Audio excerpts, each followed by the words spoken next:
Hello everyone, and welcome to today's video, which has a slight difference.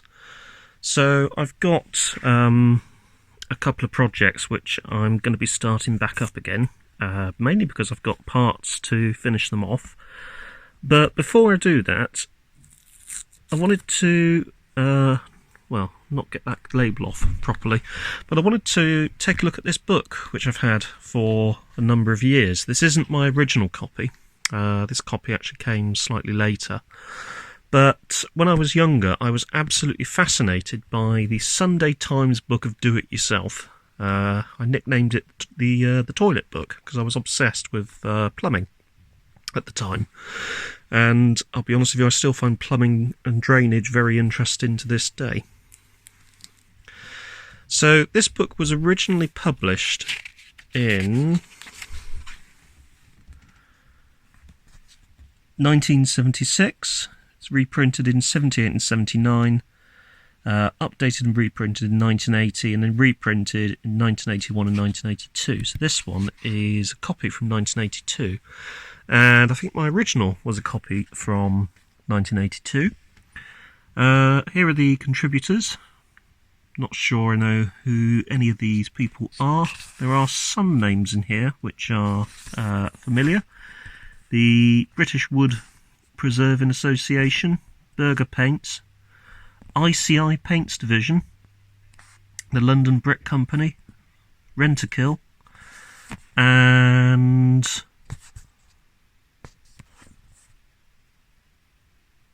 that's it actually. So these are the names of the people involved with the book, and I actually learnt a lot of my sort of DIY skills very early on from just reading this from cover to cover. The thing that always appealed to me about it was just the pictures and these sort of bold yellow dividing sections. So when you come to a new section, they're all sort of divided by these sort of yellow pages, and I always found that sort of quite interesting. And also the pictures were really nice. The one thing I particularly liked was this sort of first page, which gave you ideas of how much savings you could make by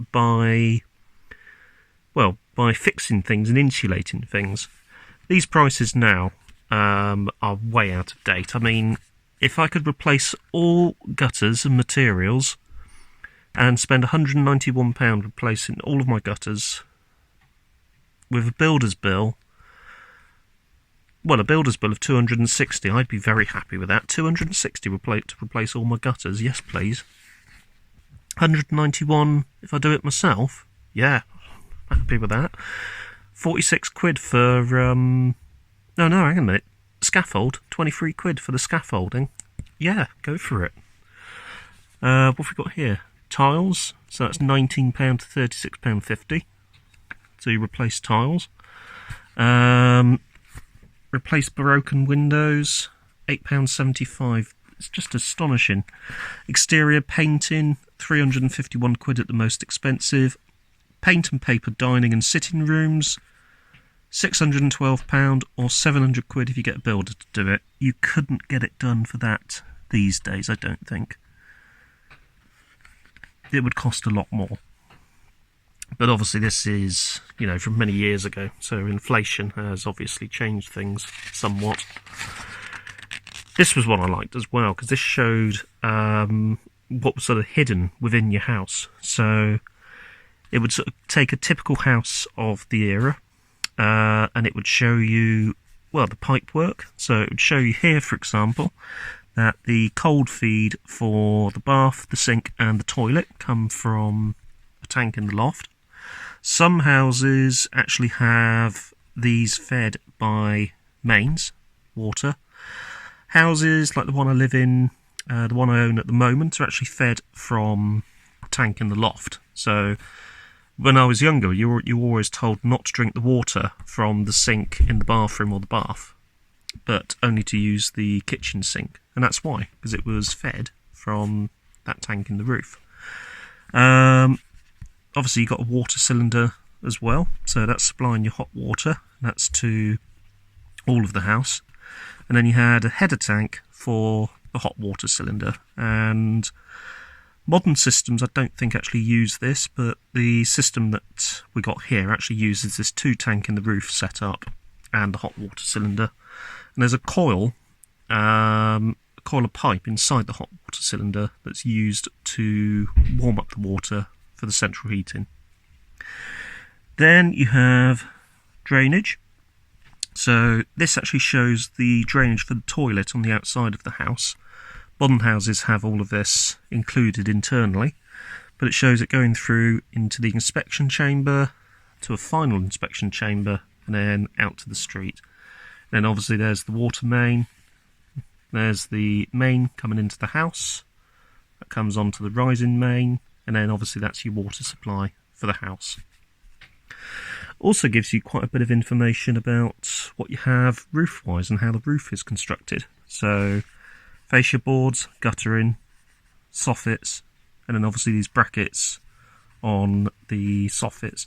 A lot of soffits are actually ventilated, so you've got fresh air sort of coming into this cavity to keep it free from damp.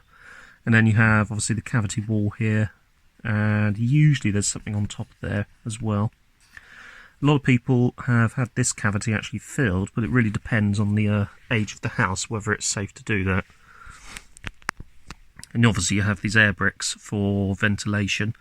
This is how, funny enough, this is actually how my old house was created. We didn't have a damp proof course. What we had was you had stud wall pretty much straight onto the soil. You then had the outside wall going down into the ground, and you had air bricks which would basically ventilate the whole underfloor cavity downstairs. Modern houses have obviously this sort of concrete base and then a damp course and then a house built on top of that. Some houses actually have a huge concrete base, which is almost like a floating base, which the house is then built on, with obviously all the standard sort of damp proofing, all of that sort of stuff. This one was quite interesting because this actually told you the type of things that you could have at the time which would potentially require or not require permission. It used to be a case that you could build your swimming pool but you needed permission to fill it. You could have a roof room. Front, no, but back, yes. You can have the dormer at the back, or in this case the Velux at the rear. Then there was the greenhouse and hen house. Not more than half of the garden taken up by that. Flagpoles, yeah, just go for it. You can have a flagpole. Porch, yes, if you keep it small. Garden pond, yeah, to go for it. And then extension, not more than 1/10 of the hole. So that I think now you would need permission for. I'm not certain because I'm not a planning expert, but yeah. Some of these have changed, some of them actually stayed the same. Then we come on to painting and decorating, and there are a lot of techniques in here which still are very useful today. So you can, I mean, the whole sort of art has changed in some sort of ways, but there are basics in here which you can still kind of adhere to and actually still follow. The other thing I liked was the entertaining cartoon man, who appears in sort of a lot of these, and there he is looking quite happy about the job he's doing there with the painting of the door, probably using gloss. And there he is there looking quite happy outside, painting the outside. But this was quite good, gives you the areas of the house that you should paint. Then it talks about the type of scaffolding that you can get. I don't think you can hire scaff towers anymore. I was told once that the reason why you can't get these anymore is because the weight of the tower presses down onto the tower below it and makes it very difficult to disassemble. I don't know how true that is or not, but having one of these handy, because they dismantle and can store away, but having one of those handy would be absolutely fantastic. I'd like to get hold of one if I could, but it's the space of where to put it. Cleaning the gutters, that's quite a useful thing to know about, although modern gutters tend to be UPVC. This one's actually showing you the old cast iron gutters you used to get on a lot of houses. Also tells you about the 5-year protection plan. So this is, funnily enough, something I used to follow at the old house. I would paint the wood, exterior wood, every 5 years or so. But with modern paints and modern primers, you can actually get away with doing it a little bit longer. It also says here that you use a lead-based primer. I don't think you can get lead-based primers anymore. Then you have the paint guide, and it actually explains the different types of paint that you can actually get, or you could actually get at the time. Then it gives you this nice little checklist, which it uses ICI. ICI no longer exists as a company, but Dulux does still exist as a brand.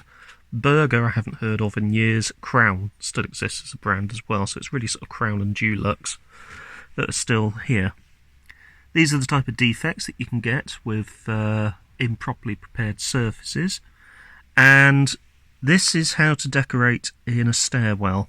That is just an accident waiting to happen, but that was the way you did it back then. You'd set your step ladder up there, you'd have your long ladder there, you'd have a scaffold running from there to there, you'd have one of those big trunks there, and that's how you would decorate your stairwell and landing walls. Then there is a whole section on wallpapering. This is actually quite handy, and something that I've sort of still followed to these days is how to apply wallpaper around a switch. In this case, for some reason, they're applying this covering on a ceiling. That's something that's kind of gone out of fashion. Then you have, oh my god, yeah, these various types of, anaglypta. Yes, anaglypta is a heavily embossed paper, but the embossing is hollow at the back. It was that sort of puffy wallpaper that was quite soft to the touch. That takes me back, anaglypta wallpaper. I used to quite like it. And then you had this Hessian and fabric type covering, you had this Japanese grass covering. Yeah. Wallpaper, there was quite a lot of interesting choice back then. You can still get these decorative finish papers as well. They don't seem to have really sort of gone out of fashion. They come in fashion and then they go out of fashion. So at the moment, I think it's like having that brick effect or wood effect. That will go out of fashion for a bit, and then probably in 20 years' time it will come back in again.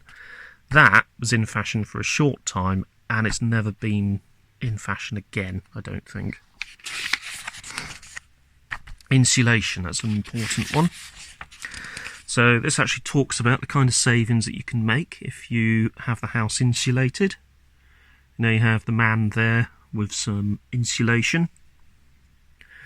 The techniques used seem to sort of follow what we tend to do these days, using the mineral wool stuff to insulate. And there was also that weird loose sort of stuff you could get as well for insulation. I'm not sure if you can still get it, but you literally sort of poured it into the space between the joists. And obviously you have to be a bit careful about falling through the ceiling, which isn't something you really want to do. Then, talking about double glazing, and there was actually a kind of a budget double glazing you could do before UPVC became popular. You'd actually put another pane of glass in front of your existing pane of glass. But that's just asking for all of that to become full of condensation. But it was a way to do it, and it was actually a surprisingly good way to do it. Then I think there was cavity wall insulation, which was beginning to gain traction around then. Insulation of pipes, that's something that's been around for many years. Insulating the tank. This one looks like a roof tank, but building some kind of insulation around it to stop it freezing.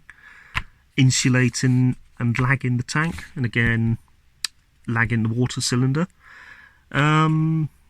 many tanks back then didn't have insulation, so you'd have to sort of effectively put a nice little coat around it, which would keep it insulated and stop you losing heat. But during the 80s, you'd actually buy these tanks with the insulation, sort of a sticky foam substance already applied to the tank. Some of them actually had, they had sort of like a metal jacket around the outside, and in between the metal jacket and the copper was a kind of like foam insulation. So it looked like it was like a metal tank, but there was actually a layer of insulation between that outer layer and the copper tank itself. This is one that I don't think you would see covered in a modern guide, actually electrical work. Electrical work is surprisingly dangerous and not something that you want to do yourself if you're not confident, but this goes into a surprising amount of detail. It gives you the first rule of safety, it gives you the wiring colours. So for example, that was the old wiring colour scheme, which was used for quite a few years after the newer colour scheme was introduced. House I owned in Bristol, all of the wiring was in this colour, even though it was wired, as I understand it, at a time when this colour scheme was also available. Then it talks about fuses, and obviously the fuse box / consumer unit. Still references fuse wire, and at the time you could actually buy these fuse cards that had the wire that you could then use for your relevant fuse.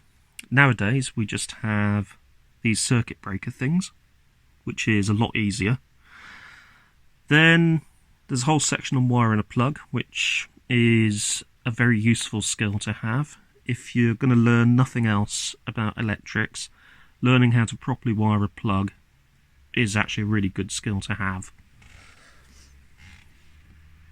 Then there is electric lights moving a ceiling rows. Actually goes into how to move a ceiling light from one location to another, which is the kind of information I don't think you'd have covered these days.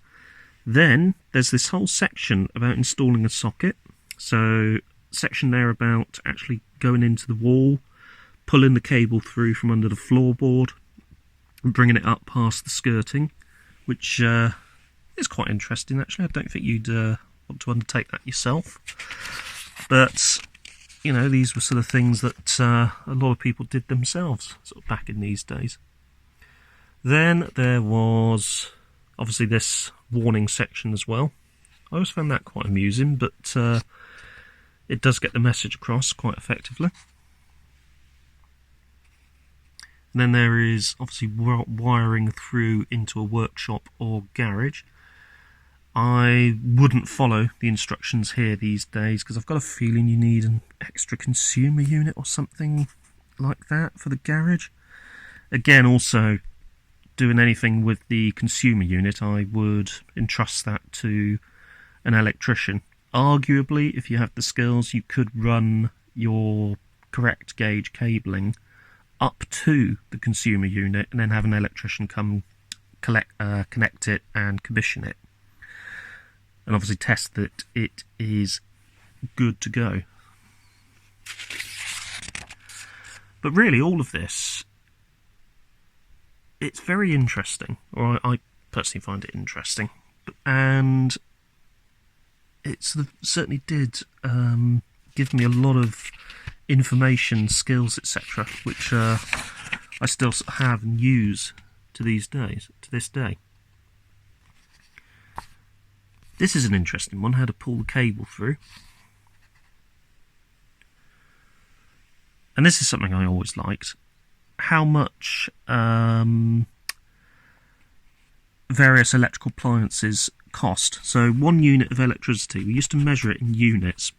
So 1 unit of electricity, we might still measure it in units, but you tend to hear people referring to kilowatt hours. So 1 unit of electricity is a kilowatt hour, and is the amount used by a 1,000 watt piece of equipment, like 1 bar electric fire. So in 1 hour, by a 2 kilowatt electric fire, in half an hour, or a 100-watt electric bulb in 10 hours. So cooking, 4 units a day, so that's 4 kilowatt hours, I guess. Washing up family dinner in what looks like a tumble dryer. Don't understand that. That can take 1 unit. Deep freeze, 1.5 units weekly per cubic foot. Full heat, 2 units. Half heat, 1 hour, 1 unit hourly. Medium fridge, a unit a day. 2 hours ironing for under a unit. Tumble dryer, I think that should actually be the dishwasher. That's 1 unit every hour. Spin dryer, that's something that you don't see anymore. 1 unit every... Blimey, 1 unit for 5 weeks of laundry. The twin tub, God, takes me back. Twin tub, weekly wash, £37 dry, 12 units. Automatic washing machine, £37 dry, for 8 or 9 units. So an automatic washer is actually more efficient than a twin tub. An unlagged tank, 160 units a week, or a lag tank for 80 units a week. And then you had what you can get for 1 unit. So you could listen to the radio for 30 hours. It looks like an old valve radio. You could blend 500 pints. You could warm a bed for a week. You could drill. It looks like a Black & Decker drill. You could drill for 4 hours. You could open 6,000 tins with an electric tin opener. You could extract for 24 hours. You could dry hair for 3 hours. You could shave 2,000 times. You could boil 12 pints. You could charge a car battery for a day. You could vacuum for 2 hours. You could heat with one of these bathroom heaters for 1.25 hours. You could carve 220 joints. On a black and white TV, you could view for 7 hours. You could make 3 gallons of coffee. On a colour TV, you could view for 3 hours, although I think that actually became, during the 80s, you actually get a lot more time, viewing time, out of a television. This is assuming the television was an older valve/transistor affair, which would typically consume around sort of 200 to 300 watts of power. Very quickly at the end of the 70s into the 80s, sets like the Ferguson TX10 with the 26-inch tube consumed around 100 to 120 watts. Keep time for 3 months. Mix 60 cakes. Weave 22 heads. Toast 70 slices. That's interesting. So that should be weave, I think. It's wave. Toast 70 slices. Warm for about 4 hours.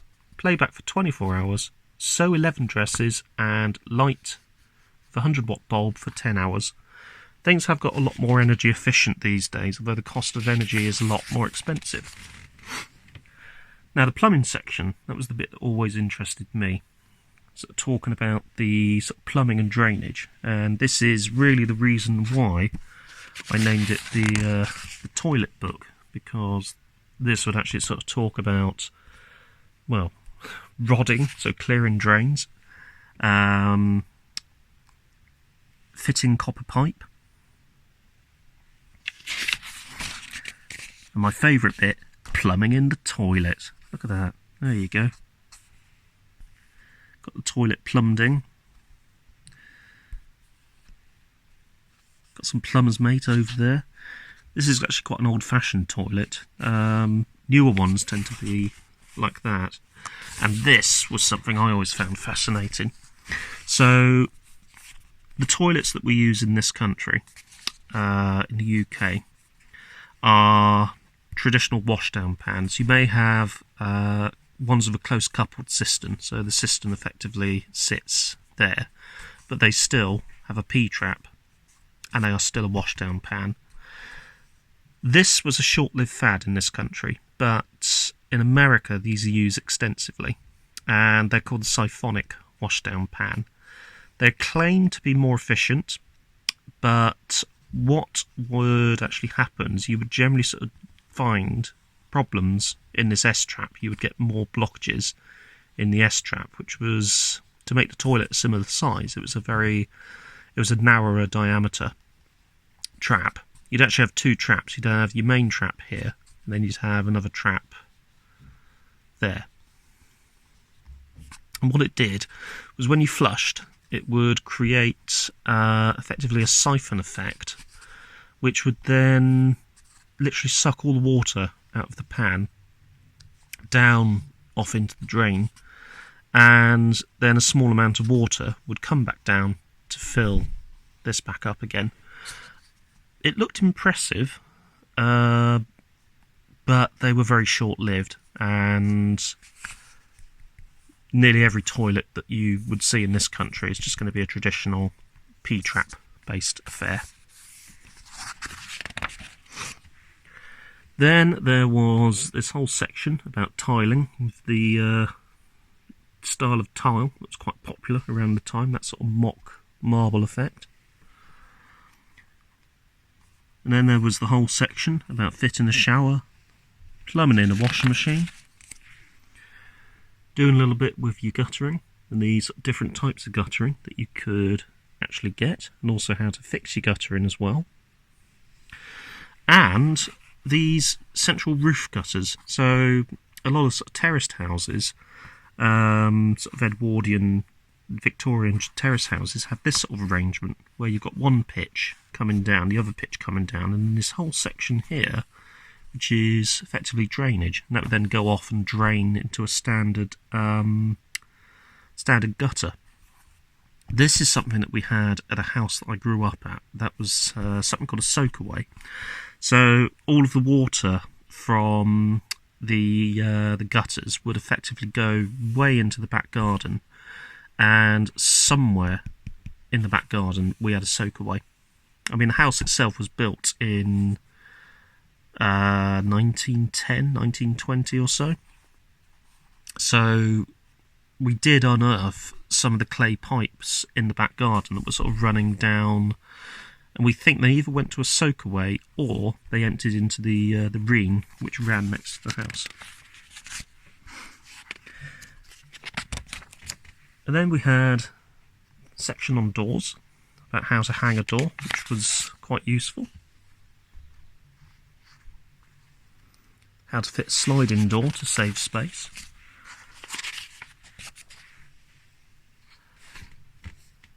How the sash window actually worked, that was something that was quite interesting. You do sort of still see sash windows on certain properties.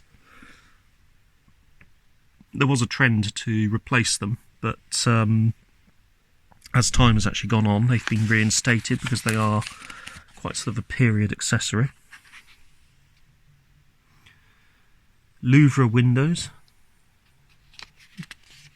I remember seeing those, don't really see those anymore. Then there was the whole thing about damp, which is quite interesting, sort of different ways that you could actually deal with damp.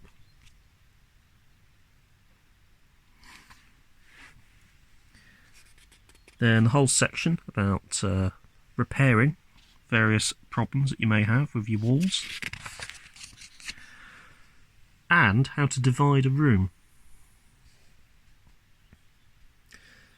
Actually gives you everything that you need to know about dividing a room. So from installing the RSJ, having the adjustable props and the needles going in, so I think Acro props if I remember rightly, but actually fitting the beam as well, and then obviously applying the plaster and everything else that you need to do to the beam. Then the whole thing about actually dividing a room, and I did build a very small partition in a house I used to live in using this exact technique, and it works surprisingly well, funnily enough. How to build a garden wall. Again, something that I've done, some of the basics actually used for doing that. All learned from, funny enough, this very book, which I studied from a young age. Replacing broken tiles and anything else that you might want to do. Also, funny enough, something else I've done as well is actually replacing joists which have been damaged, usually because of dry rot, replacing joists under the floor In the old house, it would have been joists downstairs, and what I would do is I would cut back, as it shows here, cut back to the good part of the joist, bolt the new joist in, and then run the new joist parallel to the old joist, or where the old joist would have run, then into another section of good joist on the other side. Yeah, to effectively make something like this. Same deal with the floorboard as well. So getting rid of the old rotted floorboard and replacing with a more modern wood that is the correct thickness. It's just sort of little things like that if you know how to do it, you can save yourself quite a lot of money. And I think over the years I've saved thousands. That's not to say I've made a few mistakes that I've had to get people to come in and help me correct. But that's the thing. You make the mistakes, you correct the mistakes, and you won't make them again. Then we have this whole section about old houses and the type of problems that you can get in old houses. All of these are extreme cases, but it's quite interesting to see nonetheless. And funny enough, this is the sort of problem that we had in the old house before we moved in. So the air bricks had become blocked up with soil, if I remember rightly, and that allowed the whole underfloor area to rot out and fill with water. So what had to happen, and this a story I learnt from the neighbours, was they had to have the fire brigade come to pump out the underfloor area of the house.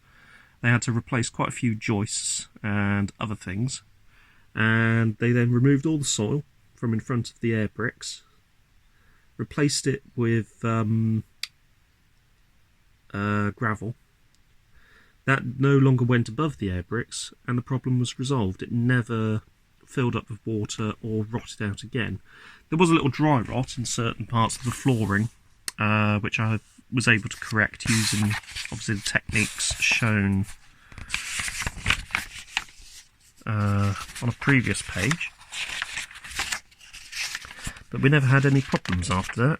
It's all about ventilation. If you of an old house, if you keep it ventilated, you're less likely to have issues with dry rot, wet rot, and other kinds of rot that you can get.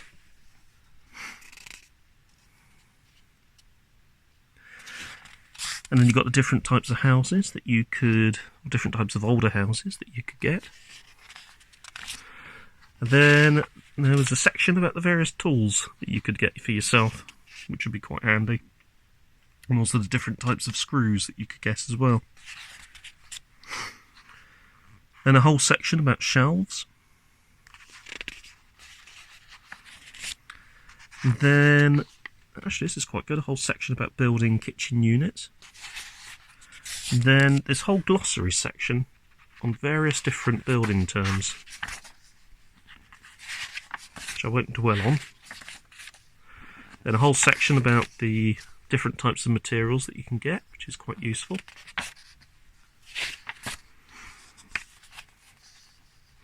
And then when we come to the end,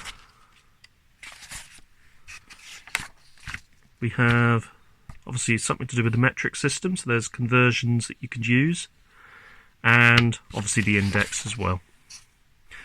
And that brings us to the end of the book. Anyway, hope you found this interesting, this little journey into my past. If you have, don't forget to hit the like button, don't forget to subscribe, and I'll see you again very soon. Take care, and thanks for watching.